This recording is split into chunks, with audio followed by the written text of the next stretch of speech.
আলাইকুম সুপ্রিয় দাখিল সপ্তম শ্রেণীর শিক্ষার্থী বৃন্দরা, আশা করি তোমরা সকলে ভালো আছো। তোমরা যে যেখান থেকে দেখছো তোমাদের সকলকে স্বাগত। তো তোমাদের জন্য ধারাবাহিকভাবে আমি ইলমি সরফের 5টি অধ্যায় কমপ্লিট করেছি।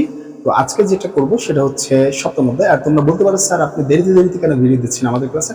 তোমরা দেখতেই পাচ্ছ যারা তোমরা আমার ক্লাসের সাথে জড়িত আছো, আমার এই চ্যানেলের সাথে জড়িত আছো, কারণ আমি সব ক্লাস নিয়ে কাজ করছি, 6 থেকে শুরু করে ইন্টার মানে আলিম পর্যন্ত সকল ক্লাস নিয়ে কাজ করি আরবির উপরে। এবং তোমাদের জন্য আরো আমি একটা সুখবর রাখতে চাই, তোমাদেরকে আগে আরবি দ্বিতীয় পড়াবো, এরপরে আরবি প্রথম, এরপর কোরআন, এরপর ফিকা, এগুলো আমি আস্তে আস্তে সবগুলোই ধরবো। হ্যাঁ, তো আগে আমরা আরবি দ্বিতীয়টা, যেটা জটিল চ্যাপ্টার মানে জটিল সাবজেক্ট তোমাদের কাছে, সেটাই কাজ করছি আগে, এই কারণে যাতে করে তোমরা সহজে বুঝতে পারো এবং তোমাদের কাছে এই ভীতিটা যেন দূর হয়ে যায়। ঠিক আছে, তো চলো আমরা মেইন বইয়ের মেইন বেসিক নিয়ে কথা বলি সবসময়, এবং মেইন বেসিকটাকে আমরা বুঝার চেষ্টা করি প্র্যাকটিক্যালি। তো আজকে যে বিষয়টা শিখবো সেটা হচ্ছে, আমরা লিখে রেখেছি ফিআলুল আমর। এই যে আমর, এই জায়গাটা তোমাদেরকে খুবই খুবই খুবই গুরুত্ব সহকারে বুঝতে হবে, কারণ এই জায়গাটা আমরা অনেকে ভুল করে থাকি, আমাদের ব্যাপারটা সহজে ঢুকে না ভিতরে। আমি তোমাদেরকে কৌশলে শেখাবো, কৌশলে। তোমাদের বইতে পড়া আছে, তোমাদের বইতে পড়া আছে, আমি তোমাদের বইয়ের স্টাইলে পড়াবো না, কারণ বইয়ের স্টাইলে পড়াইলে তোমরা সারা জীবন ওইরকমই শিখবে। কিন্তু এই বইয়ের পড়াটা কি, তুমি বইয়ের পড়ে এই বই থেকে যদি তুমি পড়াটাকে সামারি করো, বইয়ের পড়াটাকে যদি তুমি সুন্দর করে টেকনিক করে পড়ো, তাহলে তোমাদের জন্য ইজি হবে। বইতে কি পড়া আছে, কি কোশ্চেন আসবে, কিভাবে পড়বে, এই চ্যাপ্টারে ফেলে আমরের ক্ষেত্রে কি কি ধরনের কোশ্চেন হতে পারে, ফেলে আমরের ক্ষেত্রে কিভাবে ফেলগুলো বানাতে পারি, এই টেকনিকটা আমি তোমাদেরকে শিখিয়ে দেবো। জাস্ট এটা আমাকে খেয়াল করবো যে বইয়ের পড়াও কমপ্লিট হয়ে যাবে, টেকনিকের মাধ্যমে তুমি এই চ্যাপ্টারটা শিখতেও পারবে, এবং তুমি সুন্দরভাবে বাস্তব লাইফে তুমি এটাকে ইউজও করতে পারবে। ঠিক আছে, আমরা চলো সেটা শিখি। 1 নম্বর কথা, যে তুমি দেখো ফিআইলে এই আমর, এই ফিআইলে আমরের সিগাগুলো, হ্যাঁ, এই যে ফিআইল এর আমর এর সিগা, সিগাগুলো কোথেকে আসে? মুজারি থেকে। সিগা মুজারি থেকে, ফিআইলে মুজারি থেকেই গঠন করা হয়। আমি বেশি লিখছি না, তোমরা 7 মোটামুটি এখন বড় হয়েছে, বুঝো। হ্যাঁ, এই ফিআইলে আমরের সিগা আমাকে গঠন করতে বলা হয়েছে, আমি গঠন করব। কোথেকে করব? ফিআইলে মুজারিয়ের সিগা থেকে, ফিআইলে মুজারিয়ের সিগা থেকে। এছাড়া আমাকে গঠন করার কোনো উপায় নাই, তাপ করে এসে পারবো না। ফিআইলে মুজারিয়ের সিগা হতে হবে। এক কথা খেয়াল রাখবো, ফিআইলে আমর আমি বানাতে চাই, তাহলে কি করতে হবে? ফিআইলে মুজারি থেকে সিগা নিতে হবে। বর্তমান ভবিষ্যৎকালে যে সিগাগুলো আছে, সেই সিগাগুলো নিয়েই আমরের মানে, আমর মানে কি? আদেশ, নিষেধ, এগুলো না, উপদেশ, অনুরোধ ইত্যাদি, এটাই তো বোঝাবে। সেই ফিআইলে আমরের সিগা বানাতে হলে ফিআইলে মুজারির সিগাই নিতে হবে, এছাড়া হবে না। নেওয়ার পরে কি করতে হবে? ফিআইলে মুজারির সিগাটাকে 3টা ভাগে ভাগ করবে। কি করবে? এটাকে 3টা ভাগে, আমি তো মুখে বলে দিচ্ছি, হ্যাঁ, আর এখানে হালকা পাতলা আমি তোমাদেরকে দেখিয়ে দিচ্ছি। কি 1 নম্বরে হচ্ছে কি গয়েব। 1 নম্বরে কি করবে? গয়েব। গয়েবের যে 6টা আছে না, সেই গয়েবের 6টাকে নেবে। এরপরে কি হাজরের যে 6টা সিগা আছে না, সেই হাজরের 6টা সিগাকে নেবে। এরপরে কি মুতাকাল্লিম, এরপরে কি মুতাকাল্লিম, এরপরে মুতাকাল্লিমের সিগাগুলোকে নেবে। এইভাবে 6টা ভাগ করবে। অর্থাৎ এই গয়েবে মোট কয়টা সিগা আছে? 6টি। ঠিক আছে, এই গয়েবে কয়টা আছে? হাজরে কয়টা আছে? 6টি। এরপরে কি মুতাকাল্লিম আছে 2টি। দেখো 6 6 12 আর 2 14টা হয়েছে কিনা, বুঝতে পেরেছি? তাহলে কি বললাম, সামারিটা আবার একটু বলি। আমি ফিআইলে আমরের সিগা বানাতে চাই। আমার চ্যাপ্টারের টপিকটা হচ্ছে কি? ফিআইলে আমর। ফিআইলে আমর কি? আদেশ, উপদেশ, নিষেধ, মানে আদেশ উপদেশ এগুলো নিয়ে বলবে, অনুরোধ, ঠিক না? তাহলে আমি সেই সিগাটা বানাতে চাই ফিআইলে আমর, যেখানে বলবো এই তুমি মাদ্রাসায় যাও, ইযহাব ইলাল মাদ্রাসা, তুমি মাদ্রাসায়। চুপ করে বসো, উসকুত, ঠিক না? চুপ করো, ঠিক না? চুপ করে বসো। এরকম আবার ইজলিস, আইয়াসকুতা, এরকম বলতে পারি। এটা আস্তে আস্তে আমরা শিখবো কিভাবে ইজলিস, তুমি বসো। এইভাবে করে আমরা কিভাবে করবো? ফিআইলে আমর, আদেশ, উপদেশ এবং অনুরোধের জাতীয় যে বাক্যগুলো, মানে যে সিগাগুলো তৈরি করবো, ফিআইলগুলো তৈরি করবো, সেটা কোথেকে তৈরি করবো? ফিআইলে মুজারির সিগা থেকে। ফিআইলে আমরের সিগা বানাতে হলে ফিআইলে মুজারির সিগাকে ব্যবহার করতে হবে। তাহলে আমরা কিভাবে করব? ফিআইলে আমর বানাচ্ছি, ফিআইলে মুজারির সিগা থেকে বানাবো। ফিআইলে মুজারির সিগাটাকে 3টা ভাগে ভাগ করব। 1 নম্বরে গয়েবের 6টা আলাদা করব, অর্থাৎ 3টা আছে পুরুষের, 3টা আছে স্ত্রীর। তোমরা এটা শিখেছো অলরেডি, আগে তোমাদের সাথে আলোচনা করেছি। এরপরে আছে হাজরের 6টা। হাদরের 3টা হচ্ছে পুরুষের, 3টা হচ্ছে স্ত্রীলিঙ্গের। সিগা এই মোট 6টা, মুতাকাল্লিমের 2টা। এখানে স্ত্রী পুরুষ সব একই, সব একই। আচ্ছা, তাহলে এই মোট 14টা সিগা এইভাবে করে বানাতে হবে। আমরের যতগুলো সিগা আছে হাদের, গয়েব, মুতাকাল্লিম, এই সিগাগুলোকে এভাবে করে বানাতে হবে। তাহলে তুমি পরীক্ষার খাতে এভাবে সুন্দর করে সাজিয়ে সাজিয়ে যখন প্রশ্ন করবে এভাবে লিখবে যে আমরের সিগা বানাতে হলে ফেলে মুদারির সিগা থেকে বানাতে হবে। প্রথমে ফেলে মুদারির সিগাগুলো 3টা ভাগে ভাগ করতে হবে, গয়েবের 6টা, হাদেরের 6টা, মুতাকাল্লিমের 2টা। এরপরে যেটা আসবে বহস, এরপরে কি 2 নম্বরে কি আসবে, এটা গেল আমরা ধরি 1 নম্বর টপিক। 2 নম্বর টপিক আসবে বহস অনুসারে, কি বহস অনুসারে, বহস অনুসারে, ঠিক আছে, বহস অনুসারে।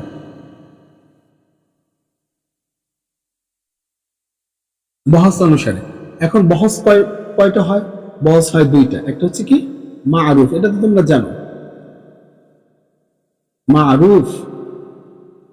আরেকটা কি মাজহুল।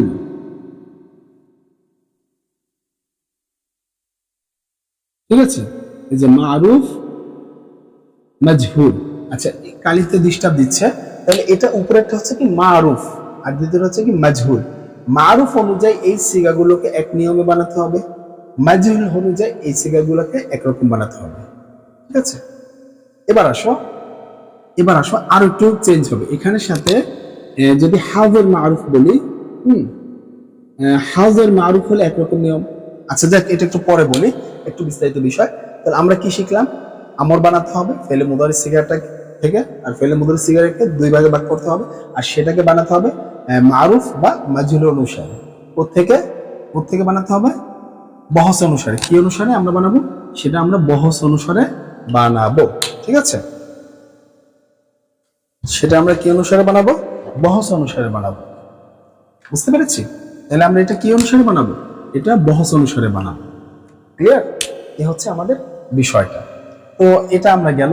এবার আসি এই হাজের সিগা কিরকম বানাবো, গয়েবের সিগা কিরকম বানাবো, মুতাকাল্লিমের সিগা কিভাবে বানাবো, এই মারুফ অনুসারে গয়েবের সিগা কেমন হবে, মারুফ অনুসারে হাজরের সিগা কেমন হবে, মাজহুল মানে এরপরে মারুফ অনুসারে মুতাকাল্লিমের সিগা কেমন হবে, মানে এই মারুফ অনুসারে এই 3টা কেমন হবে, মাজহুল অনুসারে এই 3টা কেমন হবে। এইটা হচ্ছে সবচেয়ে সবচেয়ে সবচেয়ে সবচেয়ে সবচেয়ে ইম্পর্টেন্ট। বুঝতে পেরেছি? আমি কয়বার বলেছি সবচেয়ে ইম্পর্টেন্ট? এখন খেয়াল করো, টপিকটা কিন্তু আমরা বুঝতে পেরেছি এবং বেসিকটা কিন্তু বুঝতে পেরেছি এই আলোচনায় তোমার এই বইয়ের মধ্যে, এই চ্যাপ্টারের মধ্যে। চলো আমরা এবার শিখে ফেলি। তাহলে এখন আমরা শিখে ফেলি। প্রথমে আমরা মারুফ, হাজের মারুফ দিয়ে শুরু করি। বইয়ের ভিতরে যেটা মানে নিয়ম আছে বিভিন্নভাবে, যে যেটা থেকে শুরু করতে পারে, তবে বেশি আমাদের গুরুত্ব দিয়ে শিখতে হবে হাজের মারুফ, কারণ এটা একটু ঝামেলাপূর্ণ। তাহলে আমরা বলবো আমরে হাজের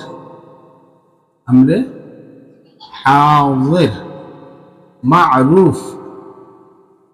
ঠিক আছে, এই বহসেরটা আমরা শিখবো। আমরা হাজের মারুফের বহসটা শিখবো। তাহলে কিভাবে শিখবো? দেখো, প্রথমে আমরা যদি ধরি এই আন-নাসরু মাজদার দিয়ে, ঠিক আছে, আন-নাসরু মাজদারটা কি? আন-নাসরু একটা মাজদার, এটা থেকে মূল অক্ষর কি নিব? নুন সদ র। এই নাসরা এটাকে আমরা মুজারিতে কনভার্ট করি, ইয়ানসুরু। ঠিক আছে, ইয়ানসুরু। আচ্ছা, এখন এই মুজারিয়ের সিগা থেকে আমরা বানাবো, এই ইয়ানসুরু থেকে আমি তানসুরুতে চলে যাই, হাজরের সিগা বানাবো, কারণ আমরা বলছি হাজরে মারুফ। তাহলে যেটা করতে হবে, এই তানসুরুটাকে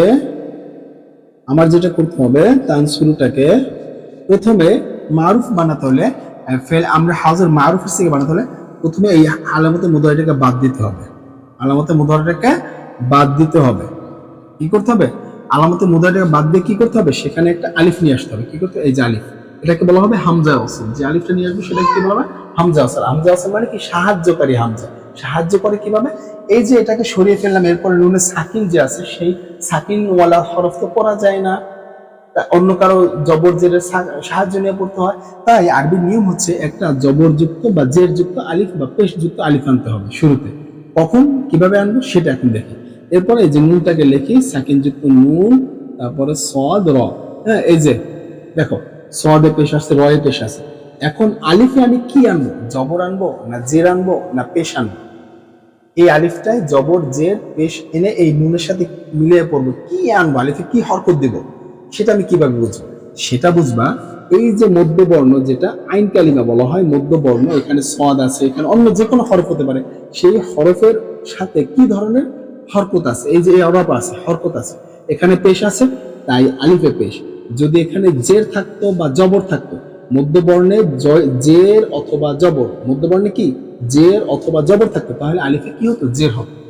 তাহলে কি হতো? আলিফে জের হতো। আরেকটা কথা খেয়াল রাখতে হবে, এই হলো এবং শেষ বর্ণ আমরের আরেকটা নিয়ম হচ্ছে, শেষ বর্ণে সাকিন দিতে হবে। শেষ বর্ণে কি দিতে হবে? সাকিন দিতে হবে। এটাই হচ্ছে আমরের গঠন। বুঝতে পেরেছি? ক্লিয়ার? তাহলে আমরা কি শিখলাম? যে শেষ মুদারির সিগাটা নিলাম, নিয়ে কি করলাম? আলামতে মুদারিকে ফেলে দিয়ে সেখানে একটা হামজা ওয়াসল নিয়ে আসলাম। সেই হামজা ওয়াসলটাকে নিয়ে আসার পরে জবর জের দিতে পারছিলাম না, কি দিব? না জেনে তো আন্দাজে দেওয়া যাবে না, ঠিক না? নিয়ম আছে তো সবকিছু, সেই নিয়ম অনুসারে আমি এখানে জবর দিলাম, পেশ দিলাম। হ্যাঁ, তাহলে পেশ দিলাম, এই নিয়মটা আমি কোত্থেকে পেলাম? প্রশ্ন আসে না, এই যে নিয়মটা আমি কোত্থেকে জানলাম? হ্যাঁ, এই নিয়মটা কোত্থেকে আমি শিখলাম বা কোত্থেকে জানলাম? তাহলে কি করলাম? এই যে আলিফে পেশটা দিলাম, এই যে আইন কালিমের উপরে পেশ আছে দেখে এখানে পেয়েছি। কিন্তু এই যে মাঝের বর্ণটা যদি জের থাকতো বা জবর থাকতো, মাঝের বর্ণে কি জের অথবা জবর থাকতো, তাহলে আলিফ জের পেত। হামজা ওয়াসল যেটা আছে আমরে হাউজের ক্ষেত্রে, খেয়াল রাখবে, আমরে হাউজের মারুফের ক্ষেত্রে যে হামজা ওয়াসলটা আনা হয়, আলামতে মুদারিকে সরিয়ে যে হামজা ওয়াসলটা আনা হয়, সেই হামজা ওয়াসল হয়তো সে পেশ পাবে, না হয়তো সে জের পাবে, হয়তো সে পেশ পাবে, না হয়তো সে জের পাবে, সে কোনোদিন জবর পাবে না। ক্লিয়ার? হামজা ওয়াসল আমরে হাউজের মারুফের যে হামজা ওয়াসলটা, সে কোনোদিনও জের পাবে, জবর পাবে না, জের পাবে অথবা পেশ পাবে। সে কিসের ভিত্তিতে? এই মাঝের হরফের জবর জেরের ভিত্তিতে। এবং শেষ অক্ষর সবসময় সাকিন হবে, শেষ অক্ষর কি হবে? সবসময় সাকিন হবে। ঠিক আছে? এই হচ্ছে আমাদের বিষয়। এই হচ্ছে আমাদের এইখানের বিষয়টা। তো আমরা বুঝতে পেরেছি কিভাবে কি হবে। তো এখন দেখো, উনসুর, উনসুরানি, উনসুরুনা, দেখো তোমার যত সিগা আছে তুমি এভাবে করে এখন বলতে পারবে। আমরা হাজরের যে 6টা সিগা তুমি এভাবে বলতে পারবে। ক্লিয়ার? এরপরে আসো যে আমরা হাজর শিখে ফেললাম। আরেকটা বিষয় আমি একটু বলে দিই, এই আমরা হাজরের ভিতরে যদি তালিল হয়, সে তালিল তো তোমরা ক্লাস 8-এ গেলে মোটামুটি শিখবে আস্তে ধীরে। এরপরও যদি শেষ বর্ণ, আরেকটা আমি এটা একটু মাথায় রাখো, আমরা হাজরের ক্ষেত্রে শেষ বর্ণে যদি হরফে ইল্লাত হয়, সে হরফে ইল্লাত করতে হবে, তালিল করে ফেলতে হবে, মানে সেটাকে বাদ দিয়ে দিতে হবে, না হয়তো সাকিন করে ফেলতে হবে, না হয়তো একটা হরফ ইল্লাত দ্বারা আরেকটা হরফ ইল্লাত দ্বারা পরিবর্তন করতে হবে। এই কথাটুকু জাস্ট মাথায় রাখো, সামনে কাজে আসবে। ঠিক আছে? কাজে আসবে, সেগুলো আমি দেখাবো তোমাদের। ঠিক আছে? আচ্ছা, ঠিক আছে, তাহলে এটা আমরা শিখে ফেললাম, আমরা হাউজে শিখবো। এবার আসো, এটা যদি মাজহুল হয়, এই হাজেরটা এবার মারুফ না হয়ে যদি আমরা হাউজের সিগাটা যদি মাজহুল হয়, তাহলে কি হবে? হ্যাঁ, মাজহুল, যদি মাজহুল বানাই তাহলে কি হবে জানো? শেষ অক্ষরে সাকিন ঠিকই থাকবে, শেষ অক্ষরে সাকিন ঠিকই থাকবে, তখন এই আলিফটা আর থাকবে না। এই আলিফটা কখন থাকে? শুধুমাত্র মারুফের ক্ষেত্রে, শুধুমাত্র মারুফের ক্ষেত্রে। ভালো করে খেয়াল রাখো, বারবার বলছি, মারুফের ক্ষেত্রে। এখন যদি আমি এটাকে ই বানাই, এটাকে যদি আমি মাজহুল বানাই হবে লিতান সুর। লিতান সুর কি হবে? লিতান সুর। এই জিনিসটা আমি কোত্থেকে পাইলাম? লিতান সুর, এই যে শুরুতে যে লামে জের যুক্ত যে লামটা দিচ্ছ না, এটার নাম হচ্ছে লামুল আমর। কি? লামুল আমর। ঠিক আছে? এই লামটার নাম হচ্ছে কি? লামুল আমর। এই লাম আদেশ বুঝায়। এই লাম দ্বারা কি বুঝায়? আদেশ বুঝায়।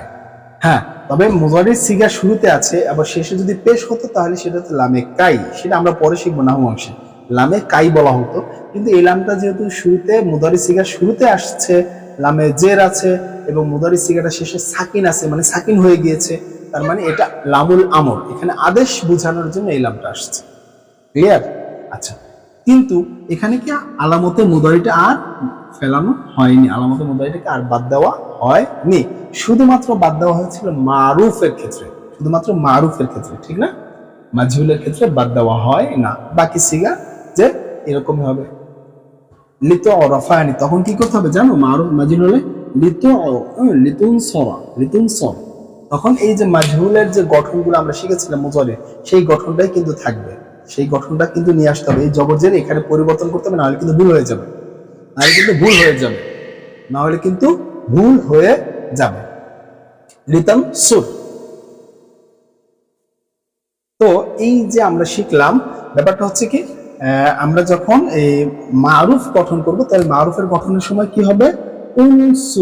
উনসুর আলামতে মুদারিটা বাদ হয়ে যাবে। হ্যাঁ, সেখানে আমি বলে এসেছি কি কি হবে। আর যখন মাজহুল গঠন করব তখন কি হবে? লিতানসুর, ঠিক আছে, লিতানসুর, ঠিক আছে, না লিতুনসর, এই যে জবরজের পরিবর্তন হয়ে যাবে, কিন্তু এটা খেয়াল রাখতে হবে মারুফে কিভাবে আছে, মাজহুলে কিভাবে আছে, ঠিক আছে। আর মাজহুল হলে সবসময় শুরুতে একটা লামুল আমর আসবে। এখন কয়েব হোক আর মুতাকাল্লিম হোক। এবার আসো, এটা আমরা কমপ্লিট করে ফেলেছি। তো চলো, এই জায়গাটা একটু বুঝার ছিল। আর শেষের পরে কি, যদি হরফিল্লাত হয় সেটা তালিল হবে, ঠিক আছে। আসো আমরা হাউজের শিখলাম, আমরা হাউজের মারুফও শিখলাম, মাজহুলও শিখলাম। ক্লাসটা একটু তোমাকে 2-3 বার টেনে দেখতে হবে, এছাড়া তুমি এই জিনিসটা বুঝবাই না। এছাড়া 1-2 বার পড়লে তুমি যদি বুঝে থাকো তো বেস্ট, তোমাকে সালাম। কিন্তু যদি না বুঝো, ওই ব্যাপারটা জটিল বিষয়, তুমি বুঝবাই না, 2-3 বার দেখতেই হবে, ঠিক আছে।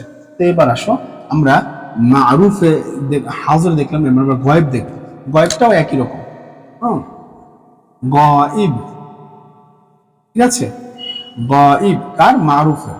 গাইব মারুফের, গাইব মারুফের কি হবে? চলো, আর এই মাজদা দিয়ে দেখবো। তাহলে কি হবে? শুরুতে এখানে লাম ব্যবহার করতে হবে, হ্যাঁ, লামুল আমর ব্যবহার করতে হবে। এখানে আর আলামত মুদারি বাদ দেওয়া যাবে না, ঠিক আছে। লিয়ান সুর, লিয়ান সুর, দেখো এটা খুব ইজি, এগুলো এখন খুব ইজি, এগুলো খুব মাজহুল বুঝেছো না? দেখো কিভাবে, স্যার আপনি তো ঝামেলা লাগাই দিলেন, মারুফে কিরকম মাজহুলে কিরকম, তুমি কিভাবে মারুফ মাজহুল আলাদা করবে সেটা খেয়াল রাখতে হবে, ঠিক না? চলো আমি তোমাকে দেখাই। হাজরে বা হাজরের সিগাগুলোতে অথবা গয়েবের সিগাগুলোতে অথবা মুতাকাল্লিমের সিগা কিভাবে আলাদা রাখবে, সিস্টেমটা হচ্ছে এই, তুমি সব সময় গয়েব মারুফের গঠন কি ছিল, ফেল মুদারি শিখেছি আমরা, মাজহুলের গঠন কি ছিল সেটা শিখেছি, আলামত মুদারিতে কি হবে, আইন কালিমায় কি হবে সেগুলো শিখেছি না? সেই বিষয়টা আমাদের খেয়াল রাখতে হবে। কেন স্যার এটা খেয়াল রাখবো? তোমাকে শুরুতেই আমি শিখিয়েছি যে এই সিগাগুলো গঠন করতে হয় ফেলে মুদারি থেকে। এখন ফেল মুদারির মারুফ আছে, মাজহুল আছে, এটা শুরুতেই শিখিয়েছি। সেই মারুফ আর মাজহুল অনুসারে খেয়াল করতে হবে। এবার ক্লিয়ার আসছে? মনে আসছে? দেখো, খেয়াল করে দেখো, ঠিক এভাবে। হ্যাঁ, লিয়ানসু। এবার যদি এটাকে আমি মাজহুল করি তাহলে কি হবে জানো? এই যে লিয়ান লিউন সব, এই যে দেখো, শুধু পার্থক্য কি? হরকতে। দেখো আলামতে মুদারিতে মারুফের ক্ষেত্রে এখানে জবর আছে, এখানে পেশ আছে, আলামতে গেল। এরপর আইন কালিমাতে পেশ আসে, বাব অনুসারে নাসরাবাদ থেকে আইন কালিমায় পেশ, এখানে আইন কালিমা তখন জবর হয়ে যাবে। এটা কি মাজহুলের গঠন ছিল, ঠিক না? মাজহুলের কি গঠন ছিল? আলামতে মুদারিতে পেশ, আইন কালিমায় জবর, এটাই তো ছিল মাজহুলের গঠন, ছিল আলামতে মুদারিতে পেশ, আইন কালিমায় জবর, এটাই ফিক্সড ছিল, আমরা শিখেছিলাম, এটাই হয়েছে। কিন্তু মাজহুল মারুফের ক্ষেত্রে কি? আলামতে মুদারিতে জবর এবং আইন কালিমায় বাব অনুসারে হরকত এবং শেষ অক্ষর সাকিন। এটাই হচ্ছে মুজারি আমরের নিয়ম। শেষ অক্ষর সবসময় সাকিন হবে আমরের ক্ষেত্রে। বচন হিসেবে এটা চেঞ্জ হবে, স্যার বচন হিসেবে সেখানে সাকিন, সেখানে বচনের কারণে আলিফ নুন আসতেছে, ওয়াও নুন আসতেছে, ঠিক না? বচনের হিসেবে হবে, কিন্তু শুরুতে তোমার দেখতে হবে যে জুতো লাম আছে কিনা, তাহলে তুমি কনফার্ম হয়ে যাবে যে এটা আমরের অমুক সিগা তমুক সিগা, ঠিক আছে? বুঝতে পেরেছি? আচ্ছা, এবার চলো স্যার আরেকটা সিগা আছে গয়েবের, সেটা হচ্ছে লিতানসু। হ্যাঁ, লিতানসু, এটা কোন সিগা? এটা গয়েবের সিগা, ওয়াহিদ মুআন্নাস। 4 নম্বর সিগাটা খুঁজে দেখো, মুজারি সিগার সিরিয়ালের 4 নম্বর সিগাটা হচ্ছে এটা, লিতানসু। এটা কোথায় আছে? মারুফে আছে। এটার মাজহুল কি হবে? তাহলে এটার মাজহুল হবে লিতুনস, লিতুনস। দেখো এই যে মাজহুলের গঠন, আইন কালিমায় জবর, আলামতে মুদারিতে পেশ। ক্লিয়ার? এই হচ্ছে বিষয়। তার মানে গয়েবেরও শেষ করে দিলাম আমরা। হাউজের মানে আমরের ক্ষেত্রে আমরের হাউজের শিখলাম, মাজহুল মারুফ মাজহুল শিখলাম, হাউজের মারুফ মাজহুল। গয়েবেরও মারুফ মাজহুল শিখে ফেললাম একটা কৌশল, একেবারে ইজি, ঠিক না? এই হচ্ছে বিষয়। এবার আসো মুতাকাল্লিম। মুতাকাল্লিম আমরা শিখে ফেলবো। চলো মুতাকাল্লিমটা শিখলে আজকে আমাদের ক্লাস শেষ হয়ে যাবে। ঠিক আছে, মুতাকাল্লিমটা কি? মুতাকাল্লিমটা হচ্ছে এখানেও লাম ব্যবহার করতে হবে। লি আনসুর, লি আনসুর, লি এই যে লাম, লামের নিচে যে সেটা হচ্ছে আমরের লাম, লি আন সুর, এটা হচ্ছে মুতাকাল্লিম। মারুফে আছে। মাজহুলে কি? মাজহুলে চলো এইটারই মাজহুল যদি দেখি, এই যে লামে যে আমল আমল আমল, লি উন স, তখন কি লি উন স, উন স কি হবে? আইন কালিমায় জবর এবং আলামতে মুদারিতে পেশ, মুদারিতে শিখেছিলাম, বুঝতে পেরেছি? এ হচ্ছে আমাদের গঠন। তাহলে এখন আরেকটা আছে, সেটা কি হবে? লি নানসুর, কি হবে? লি নানসুর, লি নানসুর, এটা হচ্ছে জামা মুতাকাল্লিম। লি নানসর, লি নান নুন সর, এই যে দেখো হয়েছে কিনা? আমাদের পুরোটা শেষ। এবার আসো সামারি করি, পুরো ক্লাসটা আমরা কি বুঝেছি। 2 মিনিটে আমরা সামারি করে ফেলবো। এই বেসিক যে আলোচনাগুলো করেছি তোমরা সেটা বারবার দেখতে হবে, না হয় কিচ্ছু বুঝবে না, কিচ্ছু বুঝবে না। আমি গ্যারান্টি দিয়ে তোমাকে লিখে দিতে পারি, যদি তোমরা শিখতে ইচ্ছুক হও তাহলে। আর যদি মনে করো জাস্ট সময় ফান যে পড়াশোনা, তাহলে তো সালাম তোমাদেরকে। শিখার ইচ্ছা থাকলে অবশ্যই তুমি খেয়াল করে পড়বে। তো আসো আমরা এখন সামারিটা করে ফেলি। আমরা কি কি শিখলাম এই আজকের ক্লাস থেকে? ফেলে আমল 1 নম্বরে কি শিখেছি? 1 নম্বরে শিখেছি এই ফেলে আমল গঠন করতে হয় ফেলে মুজারি থেকে, মুজারি থেকে। ঠিক আছে, এটাকে আমরা 3 ভাগে ভাগ করি।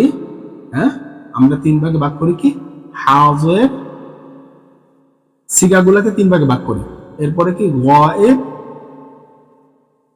হ্যাঁ, তারপরে কি মুতাকাল্লিম, মুতাকাল্লিমের সিগা ভাগ করি। ঠিক আছে, এরপরে এই হাউজের মুতাকাল্লিম এগুলাকে আবার 2 নম্বর কি করি?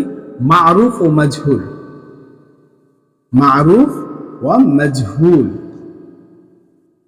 অনুসারে গঠন করি। এরপরে কি করি? গঠন করে আমরা 3 নম্বরে যেটা দেখব সেটাকে হামজা ওয়াসল ব্যবহার করি ইয়ার ক্ষেত্রে।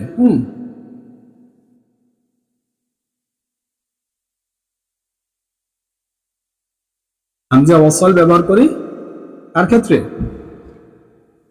হাউজের মারুফের ক্ষেত্রে। হাউজের মারুফ কি? হাউজের মারুফ, হাউজের মারুফের সিগার ক্ষেত্রে। এরপরে কি করি? 4 নম্বরে লামুল আমর কি ব্যবহার করি? লামুল আমর, আমর ব্যবহার করি মারুফ ও মাজহুলের ক্ষেত্রে। এটা হাজের মারুফ মানে হাজের সিগা যেটা, সেই হাজের। এরপরে কি আমি বলছি? গায়ব, এটা একটু দূর থেকে লিখি। গায়ব ওয়া মুতাকাল্লিম,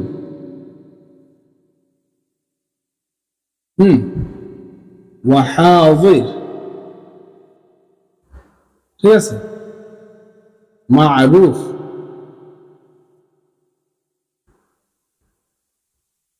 ওয়া মাজহুল। ঠিক আছে, সংখ্যা মানে কি বুঝালাম তোমাদেরকে? দেখো, আমরা হাজরের সিগা আমরা গঠন করতে হবে। কোথায় গঠন করতে হবে? ফেলে মুদারি থেকে। কিভাবে গঠন করব? ফেলে মুদারি সিগাগুলোকে 3 ভাগে ভাগ করব। হাজরের সিগাগুলোকে আলাদা করব, গয়বের সিগাগুলোকে আলাদা করব, মুতাকাল্লিমের সিগাগুলোকে আলাদা করব। এখন আমি সিগা গঠন করব 6টা এবং 2টা করে সিগা। কিভাবে গঠন করব? মারুফ এবং মাজহুলের উপর ভিত্তি করে, মারুফ এবং মাজহুলের উপরে ভিত্তি করে। আমি শুরু করতে চাই হাজর থেকে। তাহলে হাজর থেকে যদি শুরু করতে চাই, তাহলে আমরা হাউজের মারুফ এভাবে নামকরণ করতে হবে। আমরা হাউজের নামকরণ করে এরপরে শুরুতে সুলাসি মুজাররদের যে বাবগুলো আছে বা সুলাসি বাব 3 অক্ষর বিশিষ্ট, এক কথায় আমরা হাউজের মারুফ গঠন করতে চাই। কি? আমরে হাউজের মারুফ গঠন করতে চাই, তাহলে ফেলে মুদারির শুরুতে যে আলামত ছিল সেটাকে কি করে দিতে হবে, বাদ দিয়ে দিতে হবে, দিয়ে সেখানে একটা হামজা অসল ব্যবহার করতে হবে। কি করবে, হামজা অসল, সাহায্যকারী হামজা ব্যবহার করতে হবে। এবং হামজা অসলে হরকত কির উপর ভিত্তি করে দিব, মধ্য বর্ণে জবর অথবা জের থাকলে তাহলে হামজা আসলে জের হবে, মধ্য বর্ণে পেশ থাকলে হামজা আসলে পেশ হবে, হামজা আসলে কোনোদিনও জবর হবে না। ক্লিয়ার, এটা গেল। এরপরে আসি, আর যদি ওই আমরের সিগার শেষ অক্ষর কি হবে, সাকিন হবে। আমরের সিগার শেষ অক্ষর কি হবে, সাকিন হবে। আচ্ছা, 5 নম্বরে কি হবে, সিগার সাকিন হবে। সিগাটি টির শেষে সাকিন হবে। ঠিক আছে, এই হচ্ছে 5টা বিষয়, খেয়াল রাখলে হয়েছে। এরপরে আমরা যদি আরেকটা 4 নাম্বার, যে আমরে হাউজের মারুফের সিগা ছাড়া আমরে হাউজের মাজহুল হোক বা গয়েব মারুফ বা মাজহুল হোক, মুতাকাল্লিম মারুফ বা মাজহুল হোক, ঠিক আছে, সেক্ষেত্রে আমরা লামুল আমর ব্যবহার করব। সেক্ষেত্রে আমরা কি ব্যবহার করব, লামুল আমর ব্যবহার করব। লামুল আমরটা কেমন হয়, জের যুক্ত হয়। লামুল আমরটা কেমন হয়, জের যুক্ত হয় এবং শেষ অক্ষরে সাকিন করবে। ক্লিয়ার, এবং শেষ অক্ষর কি সাকিন হবে। এ ছিল আমাদের লাম আমরের টোটাল বিষয়টা। এখন তুমি 43টা বাবের যে কোন বাব থেকে আসুক না কেন, তুমি সেটাকে সাইজ করে দিবে। হ্যাঁ, সুলাসি মাজিদ ফিহির ভিতরে কিছু কিছু জায়গায় তোমাকে শিখতে হবে, ডিফারেন্ট ডিফারেন্ট স্টাইল আছে, ওখানে আমরা আস্তে ধীরে শিখবো। এগুলো আমরা সহজে বলতে পারি, এগুলো সুলাসি মুজাররাদের ক্ষেত্রে বা সুলাসি মাজিদ ফিহির কিছু আছে বিগয়রে হামজা ওয়াসল বা হামজা ওয়াসল মা হামজা ওয়াসল, ওই ক্ষেত্রে এগুলো আস্তে ধীরে আমরা শিখবো। তো এই ছিল আজকে আমাদের পড়াটা। হ্যাঁ, এরপর আমরা তোমাদেরকে প্রশ্নগুলো সলভ করে দেবো, ইনশাআল্লাহ তোমরা সহজে বুঝবে। তো আজ এ পর্যন্ত, পরবর্তী ভিডিও দেখা হচ্ছে। আসসালামু আলাইকুম।